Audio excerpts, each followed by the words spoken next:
Friends, welcome back to my channel commerce Devi. तो पिछले video में हमने क्या किया था कि सप्लाई क्या होता है, उसको कौन कौन से फैक्टर अफेक्ट करते हैं सप्लाई को, मतलब डिटर्मिनेंट्स ऑफ सप्लाई, एंड कितने टाइप्स की होती है सप्लाई। तो इतना हम सप्लाई का पोर्शन कवर कर चुके हैं। तो हम आगे पढ़ेंगे कि सप्लाई शेड्यूल क्या होता है, सप्लाई कर्व कैसे बनता है और उनके क्या क्या टाइप्स हैं। तो बी रेडी, ठीक है। उससे पहले चैनल को सब्सक्राइब जरूर करना, ठीक है। तो अभी एक टॉपिक आपका मुझे याद आया, रह गया था। देखो बिल्कुल छोटा सा माइनर सा टॉपिक है, वो भी हम समझ लेते हैं। देखो कि स्टॉक के बीच में, सप्लाई के बीच में और सेल के बीच में क्या डिफरेंस है। देखो स्टॉक क्या होता है कि फॉर एग्जाम्पल मेरे पास 100 लिपस्टिक हैं, तो ये मेरा स्टॉक हो गया कि मेरे पास 100 लिपस्टिक है पड़ी, मेरे पास इतनी क्वांटिटी ऑफ लिपस्टिक की है पड़ी, ठीक है। और सप्लाई क्या हो गया कि मैं कितनी ऑफर कर रही हूँ उसमें से। अब मैं 50 लिपस्टिक ऑफर कर रही हूँ, इसका मतलब वो क्या हो गया, सप्लाई हो गया कि कितनी क्वांटिटी ऑफ कॉमोडिटी मैं ऑफर कर रही हूँ सेल करने के लिए, दैट इज सप्लाई। कितनी क्वांटिटी मेरे पास है, दैट इज स्टॉक। सेल क्या है, अब मानो इसमें से 20 मेरी बिक गई, बेच दी मैंने, तो मेरी सेल कितने की होगी, 20 की। तो that is the difference between stock, supply and sale, ठीक है। कि कितना स्टॉक है, उसमें से कितने ऑफर करे जा रहे हैं और कितनी उसमें से सेल हो रही है, ठीक है। तो ये क्या हो जाएगा, difference between stock, supply and sale. तो अब हम देखते हैं सप्लाई शेड्यूल क्या होता है। देखो शेड्यूल का मतलब होता है टेबल की फॉर्म में दिखाना, ठीक है। सबसे पहले ये समझो कि शेड्यूल का मतलब होता है टैबुलर फॉर्म में दिखाना, ठीक है। तो it is a tabular representation of functional relationship between quantity supply and price of a commodity। ये क्या दिखाता है कि कितनी क्वांटिटी ऑफ सप्लाई जो है वो ऑफर करी जा रही है different price of A commodity. जब डिफरेंट प्राइस पे कितनी different quantity offer, quantity supply offer करी जा रही है, उसको क्या कहेंगे, उसको टेबल की फॉर्म में दिखाना, that is called supply schedule. यही लिखा हुआ है दोनों में कि it is the tabular representation of functional relationship between quantity, supply and price of a commodity.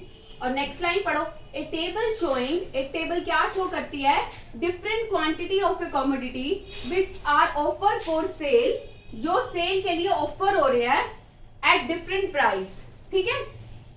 Supply यही होता है ना कि जो ऑफर हो रही है, ठीक है, डिफरेंट प्राइस पे, तो वो क्या हो जाएगा, सप्लाई शेड्यूल हो जाएगा।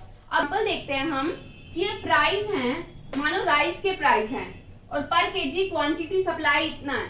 देखो जब प्राइस 10 है तब क्वांटिटी सप्लाई 20 हो रही है, जब प्राइस 20 है तो क्वांटिटी सप्लाई 30 हो रही है, और जब प्राइस 30 है तो क्वांटिटी सप्लाई 40 हो रही है। तो आपको इस टेबल से क्या पता लग रहा है कि जैसे जैसे प्राइस इंक्रीज होते जा रहे हैं क्वांटिटी सप्लाई भी इंक्रीज होती जा रही है। इसका क्या मतलब है, जब दोनों एक साथ इंक्रीज हो रहे हैं मतलब there is a positive relationship between price and quantity supply, मतलब डायरेक्ट रिलेशनशिप है कि जैसे ही प्राइस बढ़ेगा वैसे ही क्वांटिटी सप्लाई जो है वो बढ़ जाएगी।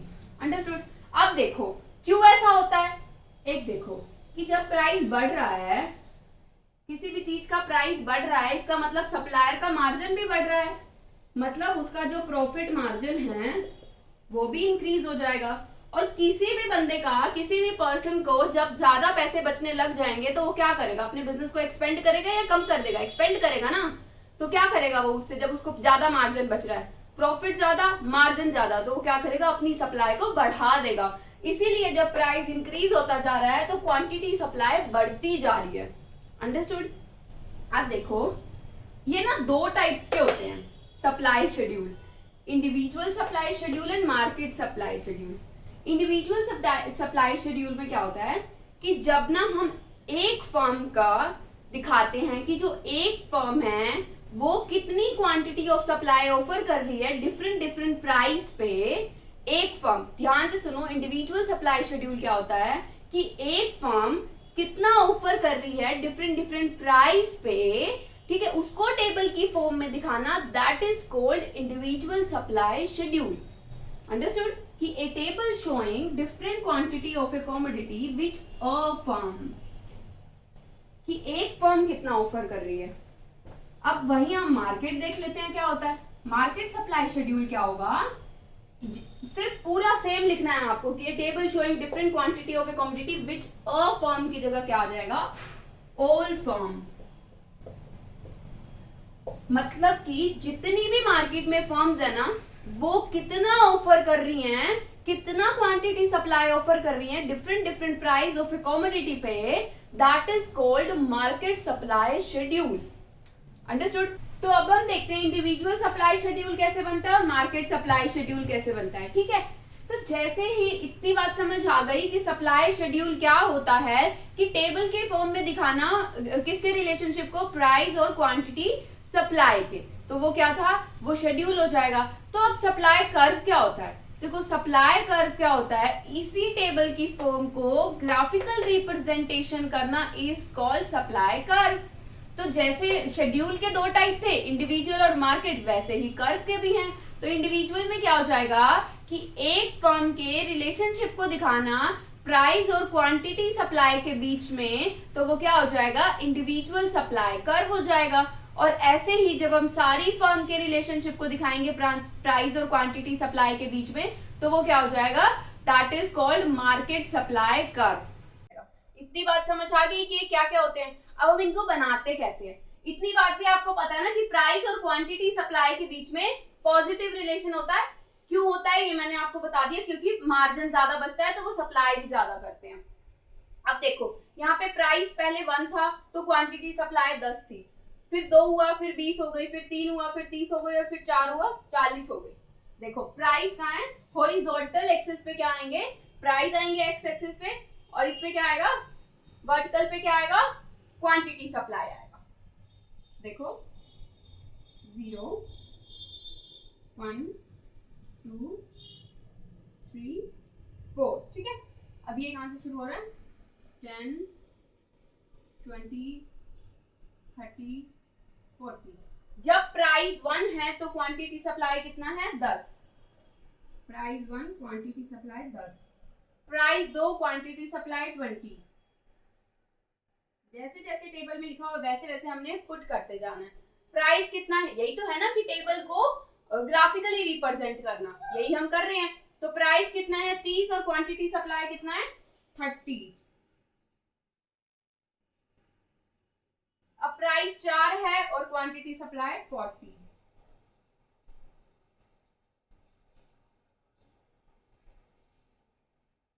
अब आप देखो ये कैसे जा रहा है कि पहले इस पॉइंट पे था, फिर इस पॉइंट, फिर इस पॉइंट, फिर इस पॉइंट, ऐसे बना दो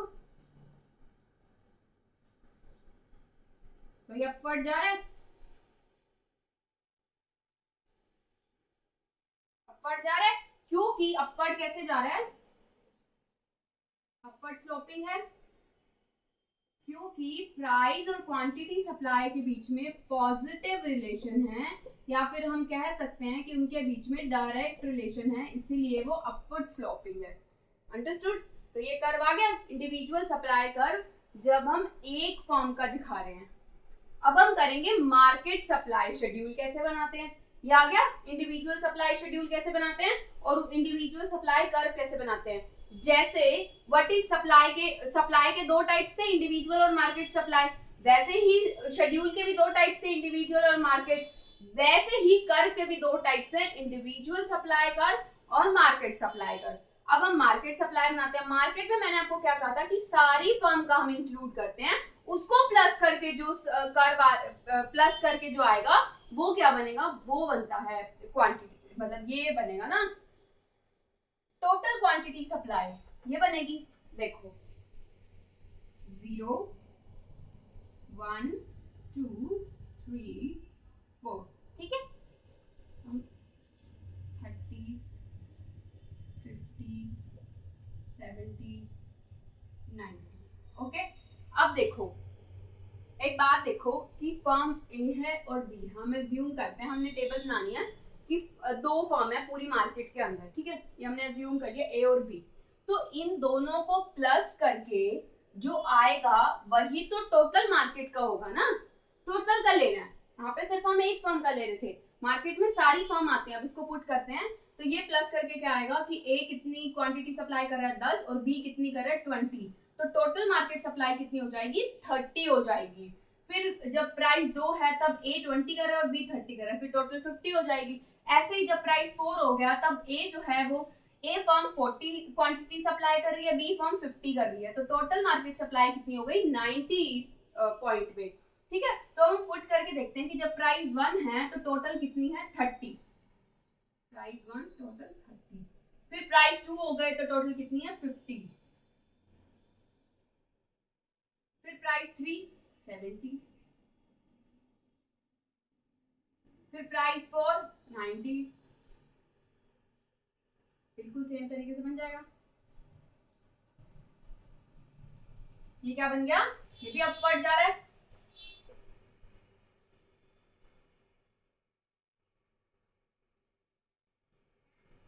ठीक है, क्या बन गया ये बन गया मार्केट सप्लाई कर। समझ आ गया, ये डिफरेंस होता है, ये अपवर्ड है, ये भी डायरेक्ट, क्योंकि ये इसका रिलेशनशिप क्या है डायरेक्ट और पॉजिटिव रिलेशन है। ठीक है, तो आज हमने क्या पढ़ा कि सप्लाई शेड्यूल क्या होता है, उसके कौन कौन से टाइप्स हैं, वो कैसे बनता है। फिर हमने पढ़ा सप्लाई कर्व क्या होता है, उसके कौन कौन से टाइप्स हैं और वो कैसे बनता है, टेबल की फॉर्म में कैसे दिखाते हैं, ग्राफिकल रिप्रेजेंटेशन कैसे करते हैं, मैंने आपको सब बता दिया। तो आई होप आपको समझ आया होगा। अगर समझ आया तो अपने दोस्तों के साथ जरूर शेयर करें और मेरे चैनल को जरूर सब्सक्राइब करें। Thank you.